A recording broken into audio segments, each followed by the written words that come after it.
السلام عليكم ورحمة الله. إن الحمد لله نحمده ونستعينه ونؤمن به ونتوكل عليه ونعوذ بالله من شرور أنفسنا ومن سيئات أعمالنا. من يهده الله فلا مضل له ومن يضلل فلا هادي له. أشهد أن لا إله إلا الله وحده لا شريك له وأشهد أن محمدا عبده ورسوله. يا أيها الذين آمنوا اتقوا الله حق تقاته ولا تموتن إلا وأنتم مسلمون.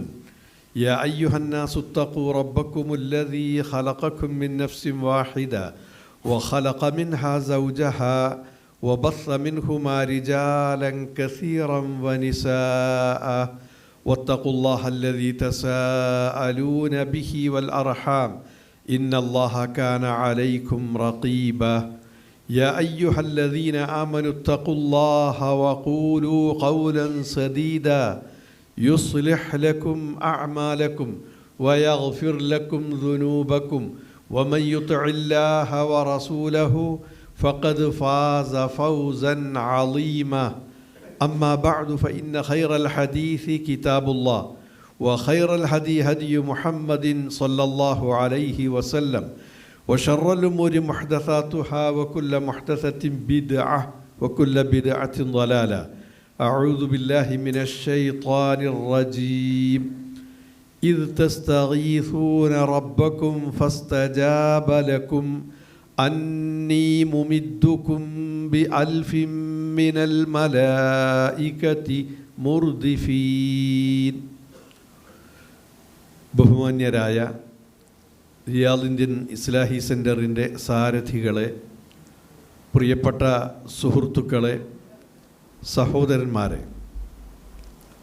അള്ളാഹുവിൻ്റെ മഹത്തായ അനുഗ്രഹത്താൽ ഇന്ന് ഈ നോമ്പ് തുറക്കാൻ അടുത്ത ഈ സമയത്ത് ഇസ്ലാഹി സെൻറ്ററിൻ്റെ ഈ വേദിയിൽ ഒത്തുകൂടാനും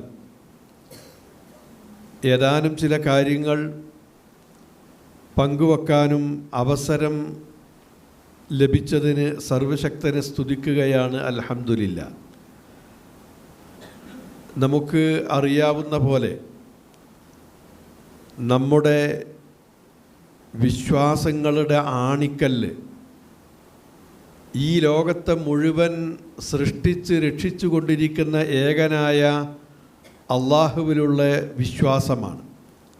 അള്ളാഹുവിലുള്ള വിശ്വാസം എന്നതുകൊണ്ട് ഉദ്ദേശിക്കുന്നത് ഈ പ്രപഞ്ചത്തിൻ്റെ സൃഷ്ടാവ് അള്ളാഹുവാണ് എന്ന് വിശ്വസിക്കൽ മാത്രമല്ല, ആ സൃഷ്ടാവും രക്ഷിതാവുമായ അള്ളാഹുവാണ് മനുഷ്യൻ്റെ മുഴുവൻ ആരാധനകൾക്കും അർഹൻ.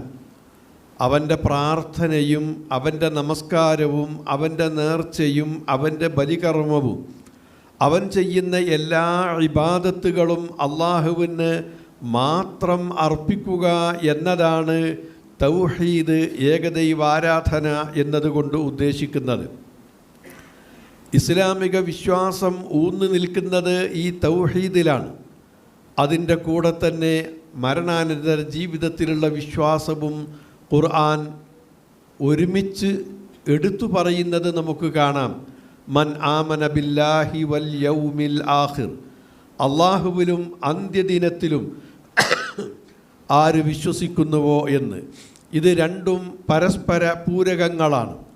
അള്ളാഹുവിൽ വിശ്വസിക്കുന്ന ഒരു മനുഷ്യൻ ആ വിശ്വാസത്തിൻ്റെ പരിണിത ഫലം അനുഭവിക്കുന്നത് ഈ ജീവിതത്തിനപ്പുറമുള്ള ശാശ്വതമായ മരണാനന്തര ജീവിതത്തിൽ വെച്ചാണ്. അവിടെയാണ് ഈ വിശ്വാസത്തിൻ്റെ സത്ഫലം അവന് അനുഭവിക്കുവാൻ സാധിക്കുന്നത്, ആസ്വദിക്കുവാൻ സാധിക്കുന്നത്. അതേപോലെ തന്നെ ഈ രണ്ട് വിശ്വാസങ്ങളോട് ചേർന്ന് വരുന്നതാണ് നമ്മുടെ മറ്റ് വിശ്വാസകാര്യങ്ങൾ. നമ്മളൊക്കെ കുട്ടിക്കാലം മുതൽക്ക് തന്നെ ഈമാൻ കാര്യങ്ങൾ 6 പഠിച്ചിട്ടുണ്ട്. ആ ഈമാൻ കാര്യങ്ങൾ 6 ഈ പറഞ്ഞ ഈ 2 കൂടെ ചേർന്ന് വരുന്ന മറ്റു 4 കാര്യങ്ങളാണ് ഉള്ളത്. എന്നാൽ ഈ വിശ്വാസകാര്യങ്ങളെ സംരക്ഷിക്കുന്ന ആത്മീയമായ കവചങ്ങളാണ് നമ്മുടെ ആരാധനകൾ. നമ്മൾ ദിനം പ്രതി 5 നേരം നമസ്കരിച്ചു കൊണ്ടിരിക്കുന്നു. അതേപോലെ തന്നെ ആഴ്ചതോറും ജുമയിൽ പങ്കെടുത്തുകൊണ്ടിരിക്കുന്നു. നമ്മൾ ഇതേപോലെ തന്നെ വർഷത്തിൽ ഒരു മാസം നോമ്പ് അനുഷ്ഠിച്ചു കൊണ്ടിരിക്കുന്നു. ഇതേപോലെ ആയുഷ്കാലത്തിനിടയ്ക്ക് ഒരു പ്രാവശ്യമെങ്കിലും നാം ഹജ്ജ് ചെയ്യുന്നു. ഇസ്ലാമിലെ ആരാധനാ കർമ്മങ്ങളെ പരിശോധിച്ചാൽ ഒന്ന് മറ്റൊന്നിൻ്റെ കൂടെ ചേർന്ന് നിൽക്കുന്നതും അതേപോലെ തന്നെ പരസ്പര പൂരകങ്ങളായി നിൽക്കുന്നതും സർവോപരി ഈ ആരാധനകളൊക്കെ തന്നെ വിശ്വാസത്തെ സംരക്ഷിക്കുന്ന കവചങ്ങളാണ് എന്ന് കാണാവുന്നതാണ്. നമസ്കാരത്തിൽ അള്ളാഹുവുമായുള്ള ബന്ധമാണ് സുദൃഢമാക്കുന്നത്. ജുമയിലാകട്ടെ അള്ളാഹുവിനെ സംബന്ധിച്ചുള്ള ഓർമ്മപ്പെടുത്തലുകൾ പുതുക്കിക്കൊണ്ടിരിക്കുകയാണ്. ഈ വ്രതത്തിലൂടെ പടച്ചവനുമായുള്ള സാമീപ്യം കൂടുതൽ നേടിയെടുക്കുകയും അതേപോലെ തന്നെ ഹജ്ജിലൂടെ നിരന്തരമായ ദൈവസ്മരണയും ദിക്റുകളും തൽബിയത്തുകളും ചൊല്ലിക്കൊണ്ട് അങ്ങനെ ഏകനായ റബ്ബുമായി കൂടുതൽ അടുത്ത് അവരുമായുള്ള ബന്ധം സുദൃഢമാക്കി നമ്മുടെ ഈ ഐഹിക ജീവിതത്തിൽ, ശാശ്വത ജീവിതത്തിൽ നമുക്ക് മോക്ഷം ലഭിക്കുവാനുള്ള മാർഗങ്ങളെല്ലാം തന്നെ ഇവിടെ നിന്ന് സ്വീകരിച്ച് ഭദ്രമാക്കിക്കൊണ്ടാണ് പരലോകത്തേക്ക് നാം യാത്രയാവുന്നത്. ഞാൻ പറഞ്ഞു വന്നതിൻ്റെ ചുരുക്കം ഇങ്ങനെയുള്ള ഈ ആരാധനകളുടെയും വിശ്വാസങ്ങളുടെയും ആണിക്കല്ലാണ് യഥാർത്ഥത്തിൽ ഏകദൈവ വിശ്വാസം, ഏകദൈവ ആരാധന, തൗഹീദ് എന്ന് പറയുന്നത്. ബദർ ദിനത്തിലാണ് നമ്മളുള്ളത്. ഈ ബദറിനോടനുബന്ധിച്ച് ഒരുപാട് ചിന്തകളും ഒരുപാട് ചർച്ചകളും നടന്നുകൊണ്ടിരിക്കുന്നു. ബദറിൽ നിന്ന് പലരും പല വിധത്തിലുള്ള വീര്യമാണ് ഉൾക്കൊള്ളുന്നത്. ബദറിൽ നിന്ന് പലരും പലതരത്തിലുള്ള പാഠങ്ങളാണ് കണ്ടെത്താൻ ശ്രമിക്കുന്നത്. എന്നാൽ ഒരു യഥാർത്ഥ വിശ്വാസിയെ സംബന്ധിച്ചിടത്തോളം അവൻ്റെ വിശ്വാസമാണ് യഥാർത്ഥത്തിൽ ഈ ബദറിലൂടെ ഊതിക്കാച്ചിയെടുക്കുന്നത് എന്നതാണ് വസ്തുത.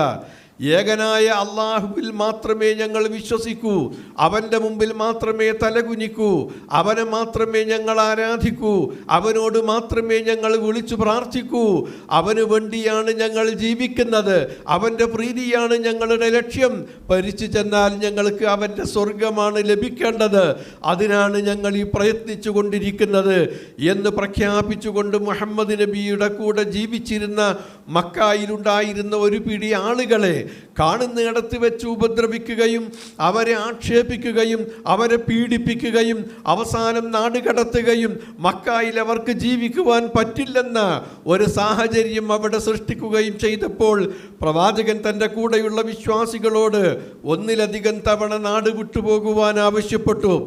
ആഫ്രിക്കയിലെ എത്യോപ്യയിലേക്ക് ഹിജറ പോയിട്ടുണ്ട്. അതേപോലെ തന്നെ മറ്റു പലയിടങ്ങളിലേക്കും അവർ അങ്ങോട്ടും ഇങ്ങോട്ടുമൊക്കെ നീങ്ങിയിട്ടുണ്ട്.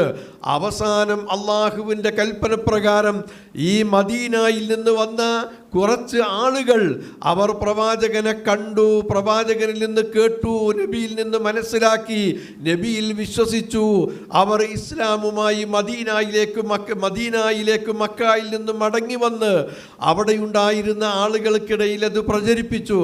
അവർ തൊട്ടടുത്ത വർഷം മക്കയിൽ വന്നപ്പോൾ നബിയുമായി കണ്ടുമുട്ടുകയും എന്നിട്ട് അവർ കൂടുതൽ ശക്തി ആർജിക്കുകയും അങ്ങനെ പ്രവാചകനെയും വിശ്വാസികളെയും സംരക്ഷിക്കുവാനുള്ള ഒരു ധാരണയോടുകൂടി മടങ്ങി നബി സല്ലല്ലാഹു അലൈഹി വസല്ലം മക്കായിൽ നിന്ന് മദീനയിലേക്ക് വിശ്വാസികളോട് ഹിജറ പോകാൻ ആവശ്യപ്പെടുകയും ചെയ്തു. അങ്ങനെയാണ് പിന്നീട് അള്ളാഹുവിൻ്റെ കൽപ്പനപ്രകാരം പ്രവാചകനും മക്ക വിട്ടുകൊണ്ട് മദീനയിലേക്ക് ഹിജറ പോരുന്നത്. അങ്ങനെ മദീനയിൽ വന്ന ഈ ആളുകളെ അവരുടെ സ്വത്ത് മുഴുവനും മക്കക്കാർ കണ്ടുകെട്ടി, അവരുടേത് എല്ലാം അവർ കൈവശപ്പെടുത്തി. എന്നിട്ട് ആ കണ്ടുകെട്ടിയ സ്വത്ത് മുഴുവനും കൂടി സ്വരൂപിച്ച് അതൊരു വലിയ ഫണ്ടാക്കി മാറ്റി. ആ ഫണ്ട് കച്ചവടം ചെയ്ത് വികസിപ്പിച്ച് ആ ഫണ്ട് കൊണ്ട് മദീനയിലും ഈ മുസ്ലിമീങ്ങളായ ആളുകളെ സ്വസ്ഥമായി ജീവിക്കുവാൻ അനുവദിക്കില്ല. അവിടെ പോയി യുദ്ധം ചെയ്തുകൊണ്ട് അവരെ നശിപ്പിക്കുമെന്ന് തീരുമാനിച്ചുകൊണ്ട് മക്കയിൽ നിന്ന് മദീനയിലേക്ക് പലായനം ചെയ്ത മുഹാജിരീങ്ങളായ ആ വിശ്വാസികളുടെ സ്വത്ത് കണ്ടുകെട്ടി ആ സ്വത്തുമായി സിറിയയിലേക്കുള്ള ഒരു കച്ചവട സംഘത്തെ അവർ അയക്കുകയാണ്. ആ കച്ചവട സംഘം പുറപ്പെടുമ്പോൾ ഈ വിവരം ലഭിച്ച പ്രവാചകൻ തങ്ങളുടെ സ്വത്ത് ഉപയോഗിച്ചുകൊണ്ട് അത് കച്ചവടം ചെയ്ത് ലാഭമുണ്ടാക്കി അതുകൊണ്ട് തങ്ങളെ നശിപ്പിക്കാൻ വേണ്ടി വരുന്ന ഈ ആളുകളെ തടയണം, നമ്മിൽ നിന്ന് പിടിച്ചെടുത്ത സ്വത്ത് നമുക്ക് തിരിച്ചു പിടിക്കാൻ ശ്രമിക്കണം. ഏറ്റവും ചുരുങ്ങിയത് അവരെ തടഞ്ഞാൽ അവർ യുദ്ധത്തിനില്ലാതെ ഒരു സമാധാന സന്ധിയിലേക്കെങ്കിലും അവർ എത്തുമെന്ന് കരുതിക്കൊണ്ടാണ് പ്രവാചകന് കൂടെയുള്ള വിശ്വാസികളുമായി പുറപ്പെടുന്നത്. നബി യുദ്ധം ഉദ്ദേശിച്ചിട്ടില്ലായിരുന്നു, ബദർ യുദ്ധത്തിനു വേണ്ടി പുറപ്പെട്ടതല്ലായിരുന്നു, ഇവരെ തടയിടാൻ വേണ്ടി മാത്രം പുറപ്പെട്ടതാണ്. പക്ഷേ വിവരമറിഞ്ഞ അബൂ സുഫിയാന്റെ നേതൃത്വത്തിലുള്ള കച്ചവട സംഘം വഴിമാറിക്കൊണ്ട് അവർ സിറിയയിലേക്ക് വേറെ വഴിക്ക് പോവുകയാണ് ചെയ്തത്. എന്നാൽ ഇതേ സമയത്ത് തന്നെ അബൂ സുഫിയാൻ മക്കയിലേക്ക് വിവരം പറഞ്ഞയച്ചിരുന്നു. മക്കയിൽ നിന്നുണ്ടായിരുന്ന ആളുകൾ സർവ്വസന്നാഹങ്ങളോടെ അവർ ഒരു യുദ്ധക്കോപ്പുകളുമായി ആയുധങ്ങളുമായി 1000-ഓളം വരുന്ന ഒരു സേനയെ നയിച്ചുകൊണ്ടാണ് അവർ ബദറിലേക്ക് പുറപ്പെട്ടിട്ടുണ്ടായിരുന്നത്. അബൂ സുഫിയാന്റെ സന്ദേശം അവർക്ക് കിട്ടി. ഇല്ല, സംഘട്ടനം യുദ്ധമൊന്നുമില്ലാതെ ഞങ്ങൾ സുരക്ഷിതരായി പോയിട്ടുണ്ട്, നിങ്ങൾ മടങ്ങിപ്പോയിക്കോളൂ. പക്ഷേ ഒരിക്കലും ആ മുശ്രിക്കീങ്ങളുടെ ധാർഷ്ട്യം അതിനനുവദിച്ചില്ല. ഞങ്ങൾ ബദറിൽ പോകും, അവിടെ വെച്ച് ഞങ്ങൾ ഒട്ടകത്തെ അറുക്കും, ഞങ്ങൾ അവിടെ വെച്ച് സദ്യ നടത്തും, ഞങ്ങൾ അവിടെ വെച്ച് മദ്യം ഉപയോഗിക്കും, എന്നിട്ട് ഞങ്ങൾ അവരെ ഭയപ്പെടുത്തും, യുദ്ധം ചെയ്ത് പരാജയപ്പെടുത്തും, അറബികൾ മുഴുവൻ അറിയട്ടെ ആരാണ് ഈ ഖുറൈശികളെന്ന്. ഖുറൈശികളെ കേൾക്കുമ്പോൾ അവർ പേടിക്കണം എന്ന് പറഞ്ഞുകൊണ്ട് അഹങ്കാരത്തോടെയാണ് വന്നത്. ആ സന്ദർഭത്തിലാണ് റസൂലുള്ളാഹി സ്വല്ലല്ലാഹു അലൈഹി വസല്ലം തൻ്റെ കൂടെയുണ്ടായിരുന്ന അനുചരന്മാരോട് ആവശ്യപ്പെട്ടു, അല്ല നമ്മൾ എന്ത് ചെയ്യണം, ഇതാണ് സാഹചര്യം, അവർ സർവ്വസന്നാഹങ്ങളോടെ വന്നിട്ടുണ്ട് എന്ന് പറഞ്ഞുകൊണ്ട് അവരെ അറിയിച്ചപ്പോൾ അവരുടെ ഇടയിൽ വ്യത്യസ്തമായ അഭിപ്രായങ്ങളുണ്ടായിരുന്നു. കാരണം വെറും 2 കുതിരകൾ മാത്രമാണ് അവരുടെ കൂടെ ഉണ്ടായിരുന്നത്. അല്പം 300 ചില്ലാനം ആളുകൾ, സാധാരണ ഒരറബിയുടെ കൂടെ ഉണ്ടാകുന്ന വാളോ കത്തിയോ അതുപോലത്തെ ചില്ലറ ആയുധങ്ങളല്ലാതെ യുദ്ധത്തിനുള്ള ഒരുക്കവുമില്ല. സർവ്വസന്നാഹങ്ങളോടെ വന്ന 1000-ഓളം വരുന്ന ആളുകളോട് എങ്ങനെ ഞങ്ങൾ ഏറ്റുമുട്ടും? സ്വാഭാവികമായ ഒരു ചിന്ത ഉണ്ടാവാം. പക്ഷേ ആ സന്ദർഭത്തിൽ റസൂലുള്ള കൃത്യമായി അവരുടെ മറുപടിക്ക് കാത്തുനിന്നു. അൻസാറുകളുടെ മറുപടിയും മുഹാജിറുകളുടെ മറുപടിയും അവരെ പ്രതിനിധീകരിച്ചുകൊണ്ട് നബിയോട് പറഞ്ഞു, അതെ നബിയെ, അവിടുന്ന് ബർക്കിദാനിലേക്ക്, ഈ കാണുന്ന ആഴക്കടലിലേക്ക് നീന്താൻ ആവശ്യപ്പെടുകയും എന്നിട്ട് അങ്ങ് മുന്നോട്ട് നീങ്ങിയാൽ അങ്ങയുടെ പിന്നാലെ ഞങ്ങൾ ആ സമുദ്രം നീന്തിക്കടക്കും. ഞങ്ങൾ ഇവിടെ നോക്കി നിൽക്കില്ല, അറച്ചു നിൽക്കില്ല, മടിച്ചു നിൽക്കില്ല.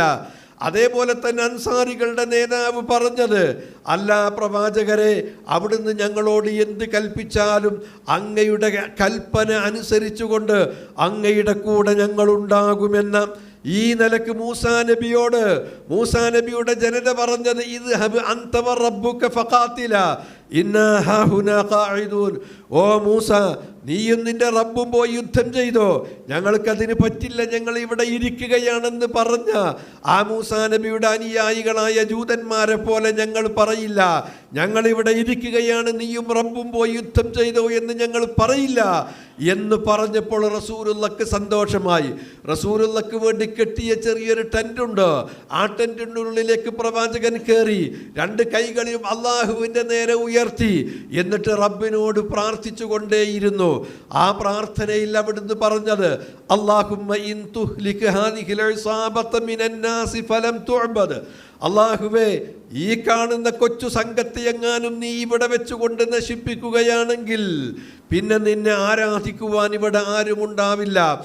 അന്ന് ഭൂലോകത്ത് ഏകനായ റബ്ബിനെ മാത്രം വിളിച്ചു പ്രാർത്ഥിക്കുന്ന, അല്ലാ എന്ന് വിളിച്ചു തേടുന്ന, അള്ളാഹുവിൻ്റെ മുമ്പിൽ സുജൂദ് ചെയ്യുന്ന, അള്ളാഹുവിൻ്റെ മുമ്പിൽ തലകുനിക്കുന്ന, അള്ളാഹുവിനെ മാത്രം ആരാധിക്കുന്ന ഒരു പിടി ആളുകളുള്ളത് ഈ മുഹമ്മദ് നബിയുടെ കൂടെ ഉള്ള ഈ വിശ്വാസികളും മാത്രമാണ്. അവരെങ്ങാനും മക്ക മുശ്രിക്കീങ്ങളുടെ കൈക്ക് അവിടെ വെച്ച് വധിക്കപ്പെടുകയാണെങ്കിൽ ഏകദൈവ വിശ്വാസികളായ ആളുകൾ പിന്നീട് ഈ ഭൂമുഖത്ത് അവശേഷിക്കുകയില്ല. അതുകൊണ്ട് റബ്ബേ എന്ന് വിളിച്ചുകൊണ്ടുള്ള പ്രവാചകന്റെ ആ പ്രാർത്ഥന, ബദറിൻ്റെ ഏറ്റവും വലിയ സന്ദേശം അതാണ്. ഇഖ്ലാസോടുകൂടി ആത്മാർത്ഥമായി ആത്മാർപ്പണം നടത്താൻ സന്നദ്ധമായാൽ ഇൻ തൻസുറുല്ലാഹ യൻസുറുകും വയുസബ്ബിത് അഖ്ദാമകും, നിങ്ങൾ അല്ലാഹുവിനെ സഹായിച്ചാൽ അല്ലാഹ് നിങ്ങളെ സഹായിക്കും, നിങ്ങളുടെ കാലുകൾ അവൻ ഉറപ്പിച്ചു നിർത്തും. അതെ, അതാണ് അവിടെ സംഭവിച്ചത്. അവർക്ക് പതർച്ച ഉണ്ടായില്ല. ആ പ്രവാചകന്റെ പ്രാർത്ഥന കേട്ട് കേട്ട് അബൂബക്കർ സിദ്ദീഖ് തന്നെ നേരെ നബിയുടെ അടുക്കൽ വന്നു, നബിയെ എന്തിനാണ് അവിടുന്ന് ഇങ്ങനെ റബ്ബിനോട്, റബ്ബ് നിങ്ങൾക്ക് അങ്ങക്ക് അങ്ങയുടെ വാഗ്ദാനം നിറവേറ്റിത്തരാമെന്ന് പറഞ്ഞിട്ടില്ലേ, അത് വാഗ്ദാനം നിറവേറ്റിത്തരിക തന്നെ ചെയ്യും നബിയെ എന്ന് പറഞ്ഞുകൊണ്ട് നബിയെ സമാധാനിപ്പിക്കാൻ മാത്രം ഇടനെഞ്ചു പൊട്ടിക്കൊണ്ടുള്ള പ്രവാചകന്റെ ആ പ്രാർത്ഥന, അതേപോലെ തന്നെ വിശ്വാസികളും ഒന്നടങ്കം ഇദ് തസ്തഗീസൂന റബ്ബക്കും ഫസ്തജാബ ലക്കും അന്നി മുമിദ്ദുക്കും ബിഅൽഫിൻ മിനൽ മലായികതി മുർദിഫീൻ, നിങ്ങൾ ബദരീങ്ങൾ, ബദറിൽ പങ്കെടുത്ത ആ ശുഹദാക്കളും അല്ലാത്തവരുമായ ബദറിൽ പങ്കെടുത്ത 300 ചില്ലാനം ആളുകൾ അവരാരോടാണ് പ്രാർത്ഥിച്ചത്, ആരോടാണ് ഇസ്തിഗാസ ചെയ്തത്, ആരോടാണ് സഹായം തേടിയത്? ഇദ് തസ്തഗീസൂന റബ്ബക്കും, നിങ്ങൾ നിങ്ങളുടെ റബ്ബിനോട് ഇസ്തിഗാസ ചെയ്ത സന്ദർഭം നിങ്ങൾ ഓർക്കണം എന്നാണ് ഖുർആൻ പറയുന്നത്. അപ്പോൾ അവരൊക്കെ തന്നെ അടിയന്തരമായ സഹായം ലഭിക്കേണ്ട ആ യുദ്ധത്തിൻ്റെ മുഖത്ത് കൈകൾ ഉയർത്തിയത്, അവരുടെ ഹൃദയത്തിൽ നിന്ന് പ്രാർത്ഥനകൾ ഉയർന്നത് അള്ളാഹുവിലേക്കാണ്. അത് ആദം നബിയിലേക്കല്ല, ഇബ്രാഹിം നബിയിലേക്കല്ല, ഇസ്മായിൽ നബിയിലേക്കല്ല, മൂസാ നബിയിലേക്കല്ല, ഏതെങ്കിലും പ്രവാചകന്മാരോടല്ല, ഔലിയാക്കളോടല്ല, ശുഹദാക്കളോടല്ല, സാലിഹീങ്ങളോടല്ല, സജ്ജനങ്ങളോടല്ല, മലക്കുകളോടല്ല, ജിന്നുകളോടല്ല, ഒരു സൃഷ്ടിയോടുമല്ല, ഏകനായ അള്ളാഹുവിനോടാണ്. ഇദ് തസ്തഗീസൂന റബ്ബക്കും ഫസ്തജാബ ലക്കും, അപ്പോൾ നിങ്ങളുടെ റബ്ബ് നിങ്ങളുടെ പ്രാർത്ഥനയ്ക്ക് ഉത്തരം നൽകി. എന്താണ് റബ്ബിൻ്റെ ഉത്തരം? നിങ്ങൾ ഇസ്തിഗാസ ചെയ്തത് റബ്ബിനോടാണ്. റബ്ബ് നിങ്ങളുടെ പ്രാർത്ഥനയ്ക്ക് ഇസ്തിഗാസയ്ക്ക് ഉത്തരം നൽകി. അന്നീ മുമിദ്ദുക്കും ബിഅൽഫിൻ മിനൽ മലായികതി മുർദിഫീൻ, ആയിരക്കണക്കിന് മലക്കുകളെ ഇറക്കിക്കൊണ്ട് ഞാൻ നിങ്ങളെ സഹായിക്കുക തന്നെ ചെയ്യും എന്ന്. അപ്പൊ റബ്ബിനെ നിങ്ങൾ സഹായിച്ചാൽ റബ്ബ് നിങ്ങളെ സഹായിക്കും. ആ നബിയുടെ ചോദ്യത്തിന് നിങ്ങൾ പറഞ്ഞ മറുപടി, ഓ നബിയെ, മൂസാ നബിയോട് പറഞ്ഞ പോലെയല്ല ഞങ്ങൾ പറയുന്നത്. നിങ്ങൾ മുൻപിൽ നടക്കുക, പിന്നാലെ ഞങ്ങളുണ്ട്. ഓ നബിയെ, ഈ സമുദ്രം നീന്തിക്കടക്കണമെന്ന് അവിടുന്ന് കൽപ്പിച്ചാൽ ഞങ്ങൾ അങ്ങയോടൊപ്പം ഈ സമുദ്രം നീന്തിക്കടക്കും. ഒപ്പം ഞങ്ങളുണ്ടാകും, പിന്നിൽ ഞങ്ങളുണ്ടാകും, ഞങ്ങൾ പിന്മാറില്ല, നബിയോടൊപ്പമുണ്ട് ഞങ്ങൾ എന്നാണ് അവർ പറഞ്ഞത്. ഇൻ തൻസുറുല്ലാഹ യൻസുറുക്കും വയുസബ്ബിത് അഖ്ദാമക്കും, നിങ്ങൾ നിങ്ങളുടെ റബ്ബിനെ സഹായിക്കുകയാണെങ്കിൽ റബ്ബ് നിങ്ങളെ സഹായിക്കും എന്ന ആ വാഗ്ദാനം. അതെ, അവിടെ എണ്ണം ഒരു പ്രശ്നമല്ല, വണ്ണം ഒരു പ്രശ്നമല്ല, സജ്ജീകരണങ്ങൾ ഒരു പ്രശ്നമല്ല. ആയിരുന്നുവെങ്കിൽ അവിടെ ഒരിക്കലും തന്നെ മുസ്ലിമീങ്ങൾക്ക് വിജയം ലഭിക്കുമായിരുന്നില്ല. നേരെ മറിച്ച് അവിടെ ഉണ്ടായിരുന്ന പ്രത്യേകത എന്താണ് നമുക്ക് കാണാൻ കഴിയുന്നത്? കം മിൻ ഫിഅത്തിൻ ഖലീലത്തിൻ ഗലബത് ഫിഅതൻ കസീറ, എത്ര കൊച്ചു കൊച്ചു സംഘങ്ങളാണ് വലിയ സംഘങ്ങളെ കീഴ്പ്പെടുത്തിയിട്ടുള്ളത്, പരാജയപ്പെടുത്തിയിട്ടുള്ളത് എന്ന് പരിശുദ്ധ ഖുർആൻ തന്നെ പറയുന്നുണ്ട്. അപ്പോൾ എണ്ണത്തിലല്ല പ്രസക്തി, വണ്ണത്തിലല്ല പ്രസക്തി. നിങ്ങളുടെ ഇഖ്ലാസും നിങ്ങളുടെ ആത്മാർത്ഥതയും, അതേപോലെ തന്നെ നിങ്ങൾ എന്തുകൊണ്ട് എന്തൊരു ലക്ഷ്യം വെച്ചുകൊണ്ടാണ് ഈ മുന്നോട്ട് നീങ്ങുന്നത്, അതിനനുസരിച്ചാണ് നിങ്ങൾക്ക് നേട്ടം ലഭിക്കുന്നത്, വിജയം ലഭിക്കുന്നത്. അതെ, ഏതൊരാളുടെ യുദ്ധം അത് പേരെടുക്കാനല്ലയോ, ഭൗതിക നേട്ടത്തിന് വേണ്ടിയല്ലയോ, തൻ്റെ ചുമലിൽ മെഡൽ ചാർത്താൻ വേണ്ടിയല്ലയോ? മൻ ഖാതല ലിതകൂന കലിമത്തുല്ലാഹി ഹിയൽ ഉൽയ ഫഹിയ ഫീ സബീലില്ലാഹ്. അള്ളാഹുവിൻ്റെ വചനത്തിൻ്റെ സമുന്നതിക്ക് വേണ്ടി ആരാണോ യുദ്ധം ചെയ്യുന്നത്, അതാണ് അള്ളാഹുവിൻ്റെ മാർഗത്തിലുള്ള യുദ്ധം. നാലാമതായി ഏറ്റവും മുഖ്യമായ സന്ദേശം, നിങ്ങൾക്ക് ഏത് പ്രതിസന്ധി ഉണ്ടാകുമ്പോഴും നിങ്ങളുടെ പ്രാർത്ഥന അള്ളാഹുവിനോടായിരിക്കണം, അള്ളാഹുവിനോട് മാത്രമായിരിക്കണം. അതാണ് നോമ്പിൻ്റെ വിധിവിലക്കുകൾ വിശദീകരിക്കുന്ന കൂട്ടത്തിൽ പോലും പ്രാർത്ഥനയുടെ കാര്യം പ്രത്യേകം എടുത്തു പറഞ്ഞത്. വൈദാ സഅലക ഇബാദി അന്നി ഫഇന്നി ഖരീബ് ഉജീബു ദഅവതദ് ദാഇ ഇദാ ദഅൻ ഫല്യസ്തജീബൂ ലീ വൽയുഅ്മിനൂ ബി ലഅല്ലഹും യർഷുദൂൻ. എൻ്റെ അടിമകൾ എന്നെപ്പറ്റി നിന്നോട് ചോദിച്ചാൽ എന്താണ് അവരോട് പറയേണ്ടത്? ഞാൻ അവരുടെ വളരെ സമീപസ്ഥനാണ്. ഉജീബു ദഅവതദ് ദാഇ ഇദാ ദഅൻ. പ്രാർത്ഥിക്കുന്നവൻ എന്നോട് പ്രാർത്ഥിക്കട്ടെ, എന്നോട് പ്രാർത്ഥിച്ചാൽ ഞാൻ അവൻ്റെ പ്രാർത്ഥനയ്ക്ക് ഉത്തരം നൽകും. ഫല്യസ്തജീബൂ ലീ, പ്രാർത്ഥിക്കുക മാത്രമല്ല എന്നോട് അവൻ ഉത്തരം ചോദിക്കുകയും ചെയ്യട്ടെ. എന്നോടാണ് ഉത്തരം തേടേണ്ടത്, എന്നോടാണ് പ്രാർത്ഥിക്കേണ്ടത്, എങ്കിൽ ഞാൻ ഉത്തരം തരും. ബദരീങ്ങൾ എന്നോടാണ് പ്രാർത്ഥിച്ചത്, ഞാൻ അവർക്ക് ഉത്തരം നൽകി. അന്നീ മുമിദ്ദുക്കും ബിഅൽഫിൻ മിനൽ മലായികത്തി മുർദിഫീൻ, ആയിരക്കണക്കിന് മലക്കുകളെ ഇറക്കിക്കൊണ്ട് ഞാൻ നിങ്ങളെ സഹായിക്കുമെന്ന് ഞാൻ അവർക്ക് ഉത്തരം നൽകി. മലക്കുകൾ ബദറിൽ ഇറങ്ങി. ശത്രുക്കളെ ചെറുതായിട്ട് അവർക്ക് തോന്നി, എണ്ണത്തിൽ കുറഞ്ഞതായവർക്ക് തോന്നി. ശത്രുക്കൾക്ക്, ഖുറൈശികൾക്ക്, മുശ്രിക്കീങ്ങൾക്ക് നോക്കിയപ്പോൾ മുസ്ലിമീങ്ങൾ എത്രയോ അവരുടെ ഇരട്ടിയായി അവർക്ക് തോന്നി.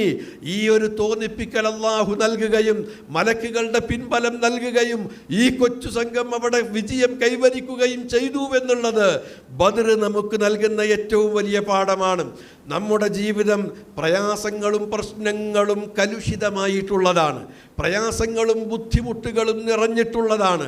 നമ്മുടെ വ്യക്തിപരമായ ജീവിതത്തിൽ പ്രയാസങ്ങളുണ്ട്, കുടുംബജീവിതത്തിൽ വിഷമങ്ങളുണ്ട്, നമ്മുടെ സാമൂഹ്യ ജീവിതത്തിൽ പ്രയാസങ്ങളുണ്ട്, നാം താമസിക്കുന്ന രാജ്യങ്ങളിൽ ജോലി ചെയ്യുന്ന സ്ഥലങ്ങളിലും പ്രശ്നങ്ങളും ബുദ്ധിമുട്ടുകളുമുണ്ട്. ലോകാടിസ്ഥാനത്തിൽ നിരീക്ഷിക്കുമ്പോൾ മുസ്ലിമീങ്ങൾ ഇന്ന് അനുഭവിച്ചു കൊണ്ടിരിക്കുന്ന പ്രയാസങ്ങൾ കയ്യും കണക്കുമില്ലാത്തതാണ്. ഈ പ്രതിസന്ധികളിലൊക്കെ തന്നെ നമുക്ക് രക്ഷ ലഭിക്കുവാനുള്ള ഏക അവലംബം, ഏക മാർഗം ഇല്ല. പണം കൊണ്ട് മാത്രം രക്ഷയില്ല, സമ്പത്ത് അധികാരം കൊണ്ട് നമുക്ക് രക്ഷയില്ല, അറിവ് കൊണ്ട് മാത്രം നമുക്ക് രക്ഷയില്ല, സ്വാധീനം കൊണ്ട് മാത്രം നമുക്ക് രക്ഷയില്ല. അതിനൊക്കെ സഹായിക്കാൻ കഴിയുന്നതിന് പരിധിയും പരിമിതിയുമുണ്ട്.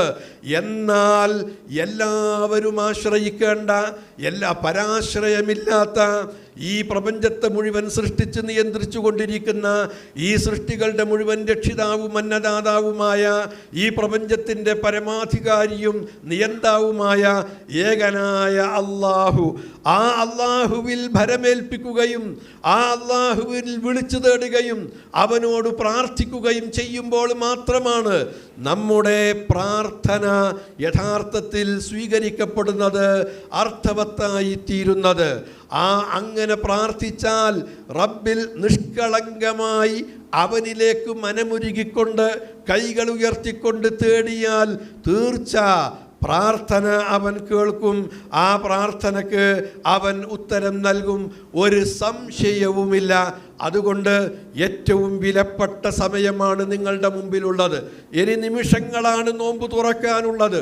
ഉത്തരം കിട്ടുന്ന പ്രാർത്ഥനയുടെ സമയങ്ങൾ എണ്ണിപ്പറഞ്ഞ കൂട്ടത്തിൽ ഒന്ന് നോമ്പുകാരൻ നോമ്പ് തുറക്കുന്ന സമയമാണ്.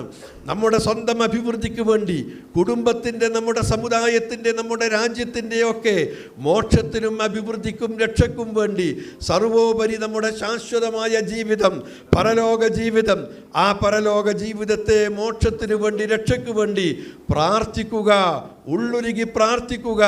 റബ്ബിൽ പ്രാർത്ഥനയിൽ മറ്റൊരാളെ പങ്കു ചേർക്കാതെ അവനോട് മാത്രം പ്രാർത്ഥിക്കുക.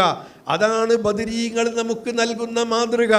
അതാണ് ബദർ ദിനം നമുക്ക് നൽകുന്ന സന്ദേശം. പ്രാർത്ഥിക്കേണ്ടത് അള്ളാഹുവിനോട് മാത്രമെന്ന ഈ സന്ദേശമാവട്ടെ ഇന്നത്തെ ഈ ഇഫ്താർ ദിനത്തിൽ നമ്മുടെ മനസ്സിൽ ആഴ്ന്നിറങ്ങേണ്ട സന്ദേശം. ഇത് ഇന്നത്തേക്കല്ല, എന്നത്തേക്കും നമ്മുടെ ജീവിതം അവസാനിക്കുന്നത് വരെ, മരിച്ചു ചെന്നാൽ നമുക്ക് സ്വർഗം ലഭിക്കാൻ നമ്മെ സഹായിക്കുന്ന സന്ദേശം. അല്ലാഹു സുബ്ഹാനഹു വ തആല അവനിൽ വിശ്വസിച്ചുകൊണ്ട് അവനോട് പ്രാർത്ഥിച്ച് അവനെ മാത്രം ആരാധിച്ചുകൊണ്ട് ജീവിക്കുന്ന അവൻ്റെ നല്ലവരായ അടിമകളിൽ നമ്മെ ഉൾപ്പെടുത്തുമാറാവട്ടെ. ഈ റമളാനിലെ നമ്മുടെ കഴിഞ്ഞകാല വ്രതം മുഴുവൻ അള്ളാഹു സ്വീകരിക്കുകയും ഇനിയും റമളാൻ പൂർത്തീകരിക്കുവാനും കൂടുതൽ പുണ്യകർമ്മങ്ങളിൽ ഏർപ്പെടാനുമുള്ള തൗഫീഖ് അല്ലാഹു നമുക്ക് പ്രദാനം ചെയ്യുമാറാവട്ടെ. മഹാന്മാരായ ബദരീങ്ങളെപ്പോലെ റബ്ബിനോട് വിളിച്ചു പ്രാർത്ഥിച്ചുകൊണ്ട് വിജയം കൈവരിക്കുന്നവരിൽ അവൻ നമ്മെയും ഉൾപ്പെടുത്തുമാറാവട്ടെ. അവരുടെ കൂടെ അവൻ നമ്മെയും സ്വർഗത്തിൽ പ്രവേശിപ്പിക്കുമാറാവട്ടെ.